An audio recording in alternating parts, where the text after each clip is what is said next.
Louvado seja Deus, paz e graça do Senhor Jesus Cristo. Deus abençoe a sua vida, a sua casa, sua família, seu ministério. Deus seja contigo a cada instante da sua vida. Meu querido, dando continuidade aqui sobre o estudo, cujo tema que nós temos abordado sobre o assédio moral. E queremos iniciar aqui falando sobre os fatores que acabam acontecendo em relação aqui ao assédio moral. Então, fatores preferenciais ocorridos em função do assédio moral estão relacionados principalmente aqui em relação ao sexo feminino, também a etnia, a raça e orientação sexual, assim como os doentes ou questão até mesmo de acidentes, né? Então, o assédio moral ocorre fortemente também com os acidentados. Então, veja bem, o assédio moral dentro aí da classe feminina, e dentro aí, de acordo aí com o sexo feminino, está relacionado aí com as mulheres negras. São alvos mais frequentes do assédio moral. Exemplos atípicos concernente aí o assédio moral está relacionado aqui nos seguintes pontos que nós queremos aqui destacar para com a sua pessoa, que diz aqui, em função disso tudo aqui, que é o assédio moral, retirar autonomia funcional, é uma característica aqui do assédio moral, né? Retirar autonomia funcional, sonegar informações úteis, contestar e criticar sistematicamente as decisões, né, da própria pessoa, exigir quantidade superior de tarefas, quer dizer, a pessoa ela faz além do que está previsto para ela, e muitas vezes essa exigência de tarefas está relacionada a um tempo curto de entrega que ela tem que ali cumprir, tarefas inferiores à sua atribuição. Então, são tarefas aí realmente que não condiz com a sua atribuição. Então, são tarefas inferiores que condiz a outras funções, a outras pessoas que exercem a função.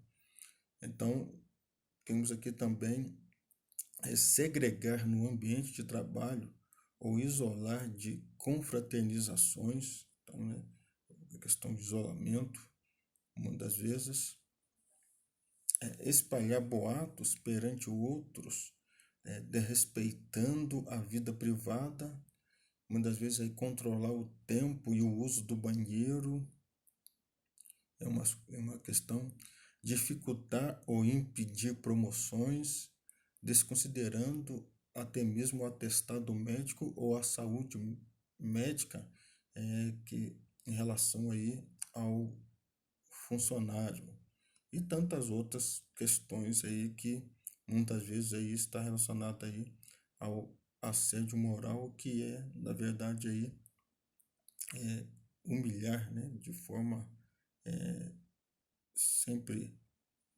repetitiva, desqualificando a vida moral da pessoa. Então, nós temos aqui também, para reforçar o que nós estamos falando aqui em Jó, o próprio livro deste patriarca, capítulo 16, versículo 20, a parte A, diz o seguinte: os meus amigos são os que zombam de mim.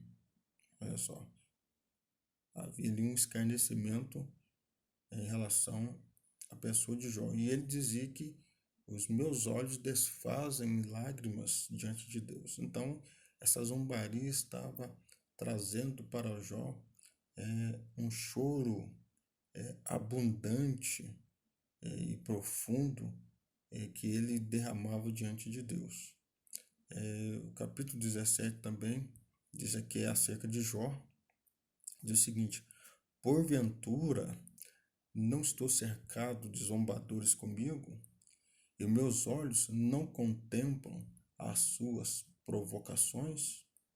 Então, veja bem, então, nós tinha ali os seus amigos, que além de ser zombadores, esse também ele tinha suas provocações contra a sua vida.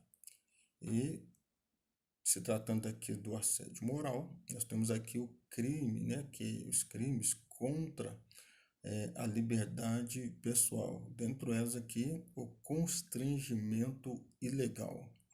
Artigo 146, né, Código Penal, diz assim, né, constranger alguém mediante violência ou grave ameaça, ou depois dele haver reduzido por qualquer outro meio a capacidade de resistência, a não fazer o que a lei permite, ou fazer o que ela não manda. Então, temos aí o constrangimento ilegal. Segundo a PL 4747 de 2001, né, aqui de acordo com as câmaras dos deputados, nós temos aqui a emenda, né, que introduz o artigo 146, né, parte A, né, no Código Penal brasileiro, que seria aqui o decreto, né, da lei aqui, 2848, de 7 de dezembro de 1940. Então, o que está aqui redigido aqui o artigo 146, a parte A, diz o seguinte: desqualificar reiteradamente por meio de palavras, gestos ou atitudes a autoestima, a segurança ou a imagem do servidor público ou empregado em razão de vínculo hierárquico, funcional ou laboral. Então tá aí, muitas vezes, a questão aí de desqualificar, né, de um modo sistemático, forte, né, que é incisivo, algo incisivo, em relação aí à pessoa, né, diante das suas funções, diante do seu labor, do seu trabalho. Então, desproporcionando aí a autoestima da pessoa, né, tirando a autoestima da pessoa. E a gente vê aí que aqui está a desmoralização do próprio servidor. Então, as pessoas não sabem disso, então temos aqui a pena de detenção de 3 meses a 1 ano e multa. Né? Então, nós temos aqui a questão aí do artigo 146 do Código Penal. Então, veja bem, se tratando disso aqui, que nós acabamos de apresentar aqui, nós temos uma passagem bíblica interessantíssima aqui para nós, que nos mostra aqui o embate, né, de Davi e Golias. Quantas pessoas que não conhecem essa história? Então, mesmo as pessoas não evangélicas, não cristãs, mas aí filmes que as pessoas conhecem este episódio que fala que o pequeno Davi derrubou o grande, né, o gigante Golias. Mas a história é registrada ali em 1 Samuel capítulo 17, vai nos mostrar o seguinte, que ali estava os filisteus em batalha contra Israel. E o rei, que era Saul, primeiro rei do Israel unido, com o exército de Israel, estava em formação para a batalha. E do outro lado, ali estava os filisteus. Porém, dentre os filisteus ali, tinha ali este gigante, né, filisteu de Gate, da cidade de Gate, este homem que possuía ali quase 3 metros de altura, aproximadamente 3 metros de altura, e que ele sai das fileiras ali dos filisteus e ali propõe o desafio para com Israel, que era normal até mesmo em batalhas, o desafio. Por quê? Quem já viu, por exemplo, o filme ali de Hércules, tem um filme de Hércules, onde Filipe, ali o rei Filipe da Macedônia, se não estou muito enganado, e ali, diante das batalhas, ali o rei, ele desafiava o outro rei, e ali era dito o seguinte: aquele que vencesse, ele tomaria o reino e o exército daquele.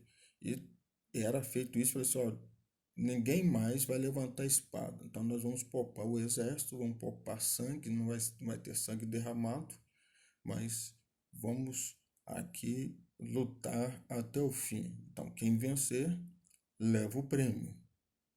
Então o que acontecia? Esse desafio era muito normal. Então Golias, ele era um duelista.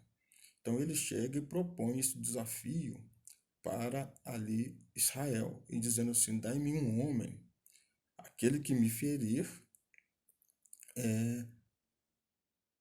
terá os filisteus como servos, né? Todo o exército do povo terá como servos. Mas se eu ferir vocês, se eu ferir um de vocês, vocês vão me servir, serão nossos servos.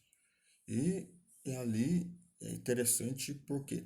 Porque quando Saul e o exército viu aquele gigante ali afrontando, dizendo: vocês não são o exército de Israel, vocês não são servos de Saul, vocês não servem ao Deus, né, que é o Senhor dos Exércitos.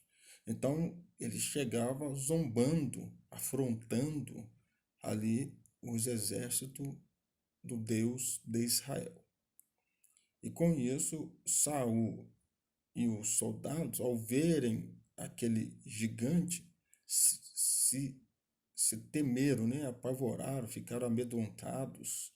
E aí o que acontece? Eles recuaram. E o interessante é que Saul, sendo rei, era o que deveria combater contra Golias, porque era o homem mais alto entre todos e era o capitão na guerra. Foi escolhido, ungido para isto, para lutar ali em prol do nome do Senhor e em prol do povo de Deus, do povo de Israel. Então, o que acontece? Então, Golias estava intimidando a eles, e a Bíblia diz assim, que chegava-se, pois, o filisteu pela manhã e à tarde, e apresentou-se por 40 dias. Veja bem, o desafio foi lançado 80 vezes, de manhã e à tarde, ou, quiser dizer, noite e dia. Então estava ali constantemente, e ele chegava, se apresentava, desafiando, e a sua presença e as suas palavras foram tão intimidatórias que fizeram com que o povo de Deus, juntamente com o rei, se recuassem. Eles foram intimidados, eles foram ali, como se diz, a presença, só a presença de Golias fizeram com que eles recuassem, ficassem com medo. E isto foi um grande problema, por quê? Porque Golias estava ganhando a batalha somente com a sua presença e com as suas palavras. Então, é muito interessante este ponto. Diferente de Davi, que quando chegou lá na batalha, amando seu pai para ver como é que estava lá os seus irmãos, e se propôs a lutar contra Golias, este não deixou se intimidar nem pelas palavras e muito menos pela presença do filisteu, porque ele era gigante, era um homem já formado, um duelista, um guerreiro. Então ele não deixou se levar.